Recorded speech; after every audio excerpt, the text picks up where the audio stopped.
Muito boa noite, rapaziada aí, tudo bem? Roblo aqui com vocês aqui. Então eu vou estar agora comentando com vocês aí, né? Esse conflito aí, né? Que nós estamos presenciando, essa carnificina aí no Oriente Médio, né? O conflito entre Israel e o Hamas, né? Então, algumas coisas são importantes, né? A gente está observando dentro desse contexto histórico, geopolítico, nesse tabuleiro, né? Geopolítico que nós temos aí no momento, né? Que o Oriente Médio é o que nós chamamos de estômago geopolítico do mundo, né? É uma região bastante conflituosa, né? Que envolve alguns atores, né? Vamos dizer assim, alguns ingredientes de ordem geopolítica e geoeconômica e também da geografia cultural da região que acabam acirrando a questão do conflito lá, né? Uma é a questão da posição geoestratégica, né? O Oriente Médio é uma área de passagem, uma região de fronteira.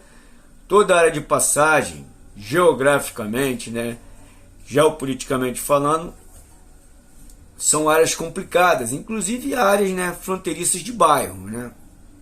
Uma outra questão é a questão da disputa territorial. A disputa entre árabes palestinos versus judeus, não é isso? A disputa por terra fértil, não é isso? A disputa pela questão da água, que é o ouro azul, né? O Oriente Médio é uma área estressada hidricamente, né? Águas superficiais só temos 30%, 70% das águas são infiltradas. Tanto é que você não conhece muitos rios lá no Oriente Médio, Rio Tigre e Eufrates, não é isso?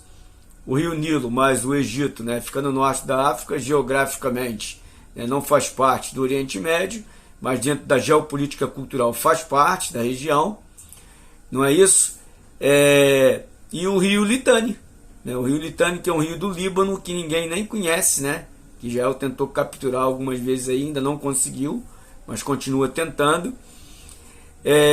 E a questão de ordem envolvendo o petróleo. O Oriente Médio hoje é um dos grandes produtores de petróleo, né? Uma das regiões que detém as maiores reservas de petróleo, né? Juntamente com o quê? Juntamente com a Venezuela, né, que hoje é a grande produtora de petróleo do mundo, né, a maior do mundo, aí, mas o Oriente Médio também tem muito petróleo, um petróleo de qualidade, né, que nós chamamos lá de um fenômeno que existe na região também chamado de exudações, né. O petróleo lá ele aflora sozinho, então o petróleo lá é de muita qualidade. E para você jogar um molho, né, nesse macarrão bonito aí que eu tô, né, aquele molho vermelho, né, com queijo ralado, né, aquela azeitona grandona preta, né, ovos cozidos, você tem a questão de ordem religiosa. O Oriente Médio é berço das três principais religiões monoteístas do mundo, que é o caso do judaísmo, com 4.000 anos de história, o cristianismo, com 2.023 anos de história, e o islamismo, né, que é um sincretismo religioso, né, entre o cristianismo e o judaísmo. O que é um sincretismo? O sincretismo é uma mistura, certo? Então, na realidade, o que a gente tem que ter, tem que prestar atenção nessa situação aí. Porque para cada ação existe uma reação, certo? Então, por exemplo, aqui não está o caso da gente estar o quê? Da gente estar defendendo um lado e defendendo o outro. O que o Hamas fez não pode acontecer. Essa invasão aí de matar todo mundo, né? A situação agora no Oriente Médio continua bastante tensa, né? A tendência é que ela se tensione cada vez mais. Eu vou conjecturar. Eu acho que Israel vai varrer o Hamas, o Hamas, não é isso? E a situação está se tornando cada vez mais complexa. Estranhamente, o Mossad, que é o serviço secreto israelense, ele não conseguiu detectar essa invasão, né? Diga-se de passagem que o Mossad é o melhor serviço secreto do mundo, né? Ele tem 150 pessoas que trabalham no Mossad, o que nós sabemos, né? Pelo menos 80 são mulheres. O Mossad usa muito a arte da sedução das mulheres. As mulheres são bonitas, né, que trabalham para o Mossad. O Mossad, ele é especialista em matar sem deixar vestígios, né? E também o que? Também é especialista em arrombamento de tranca, desde um simples cadeado até um sistema de computador de última geração. Mas veja bem, vamos aos fatos, né? Vamos aos fatos geopolíticos, né? O tabuleiro geopolítico, né? A geopolítica, né? O cérebro do Estado estuda as relações sociais, políticas, econômicas, históricas e culturais em determinado espaço geográfico, né? Essa é a geopolítica. Então, na realidade, o que acontece? Acontece ali que o Hamas está dando a sua última cartada. O que é a sua última cartada? Porque estava sendo costurado um acordo entre Israel e a Arábia Saudita, que são dois grandes aliados, né? Do Ocidente, principalmente dos Estados Unidos, né? E que se esse acordo ele fosse costurado, ia acabar com tudo ali naquela região, certo? Só que o americano, ele é bastante esperto, ele sabe que o mundo, né, que é aquele mundo unipolar, né, desde a queda do Muro de Berlim, 9 de novembro de 89, né, 18h45, temperatura 0 graus, né, você tem o início do fim da Guerra Fria, se dava uma ideia que o americano iria dominar tudo, né? Mas esse mundo unipolar, ele vem sendo o quê? Ele está acabando.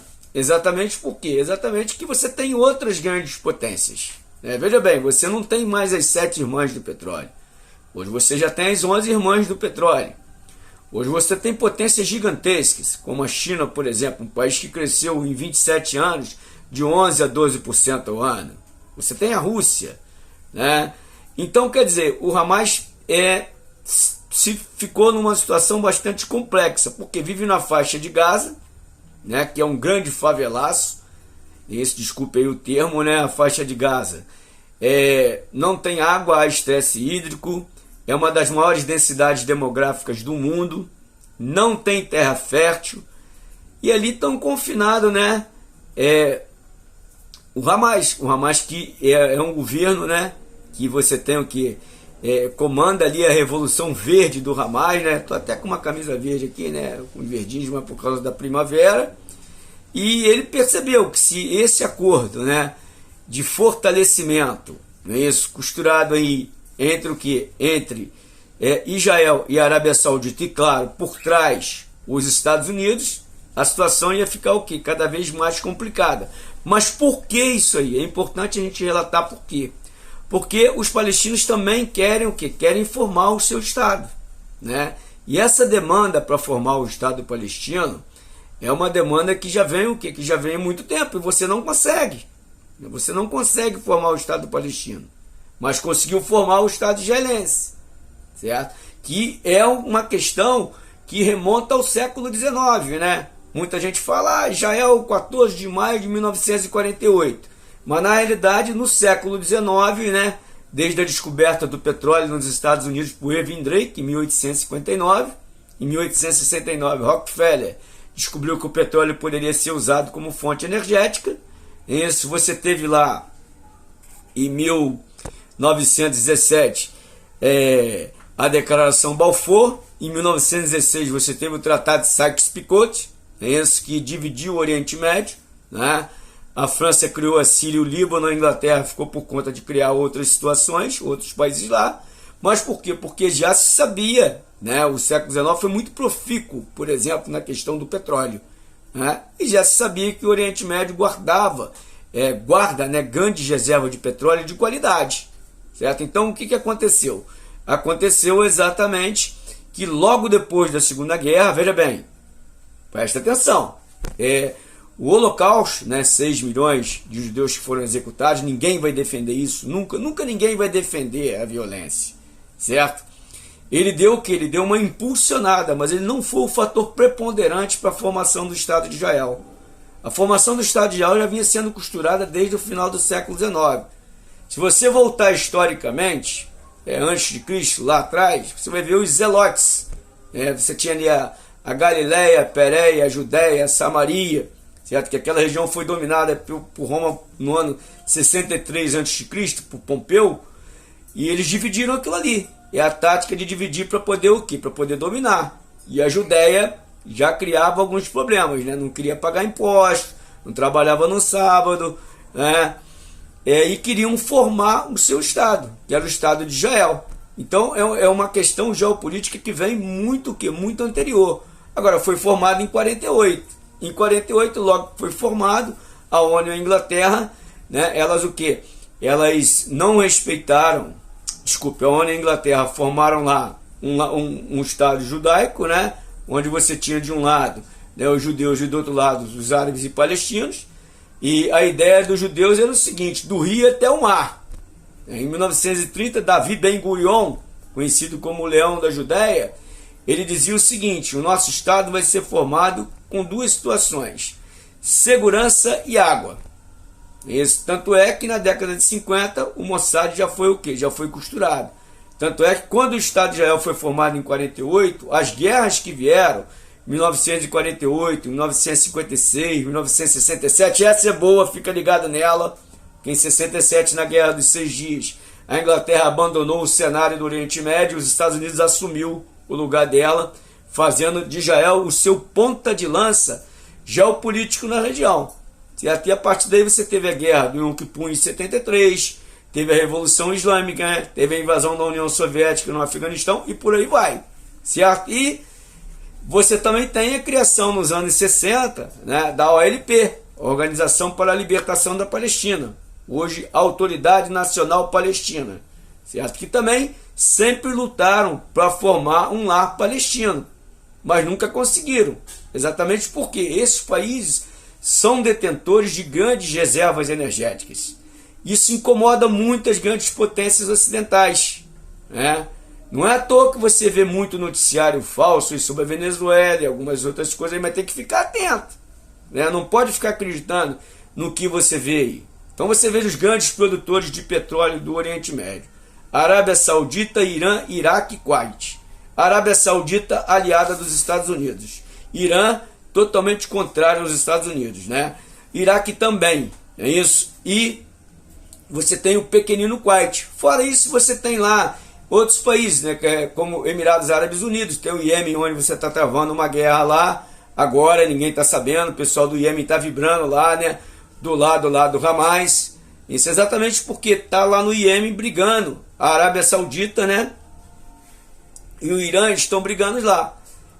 Então é uma coisa complicada, porque o que acontece? A gente sabe do poderio de Israel. A Força Aérea Israelense é a segunda ou terceira melhor do mundo. Volto a afirmar, o serviço secreto é espetacular. A guerra no deserto, Israel é invencível. Isso.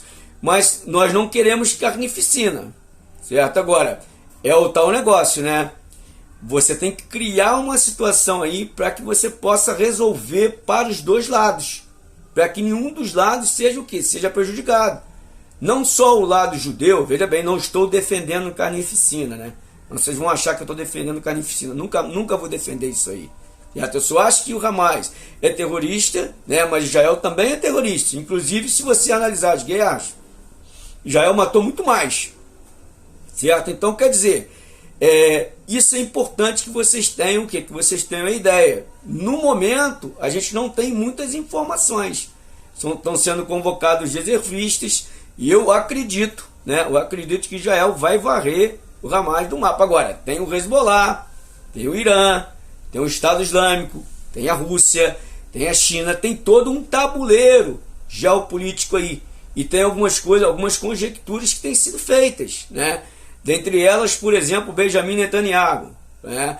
Que dentro do partido de ultradireita de Israel, que é o partido Likud, e a extrema-direita estava crescendo muito e não estava agradando muita gente. Eles estavam querendo tirar ele. A gente não sabe se ele também o que fomentou isso aí. Então eu não sou muito adepto à teoria das conspirações, né? Mas assim, a gente sempre deve lembrar dessas coisas aí. E a perda da hegemonia geopolítica dos Estados Unidos, né? Inclusive com a Rota da Seda, né? A nova Rota da Seda, né? Que está sendo costurada pela China, né? Que vai fortalecer a Eurásia ali, né? Com ferrovia, hidrovia, transporte dutoviário, aeroviário, né? Gasodutos, oleodutos. E os Estados Unidos não vai participar disso aí.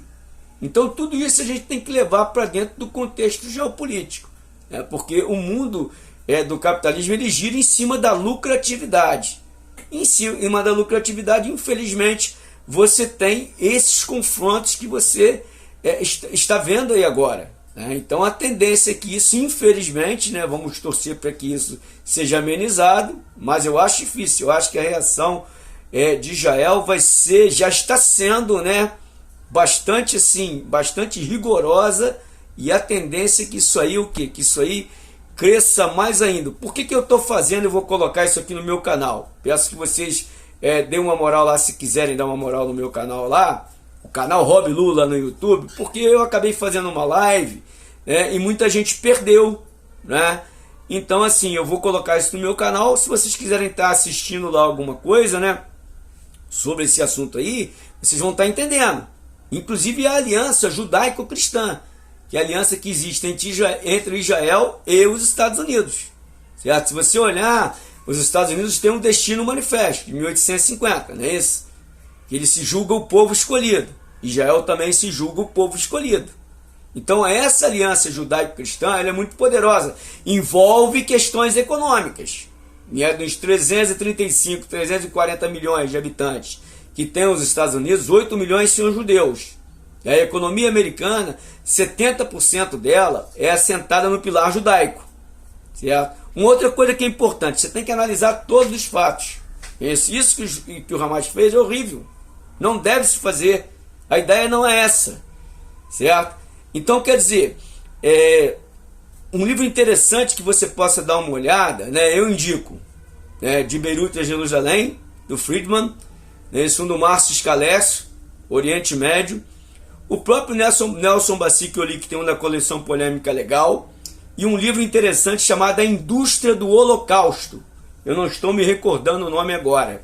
Esse livro vai lhe dar muita sustentação para você capturar o Oriente Médio. Entender, por exemplo, o Líbano, né? De Beirute a Jerusalém explica bem o Líbano, a questão da Síria. E o camarada que é o meu preferido, né? Luiz Alberto Muniz Bandeira. O livro dele, A Segunda Guerra Fria, parecia que ele estava vendo já isso tudo aí. E o novo dele também aí, A Desordem Mundial.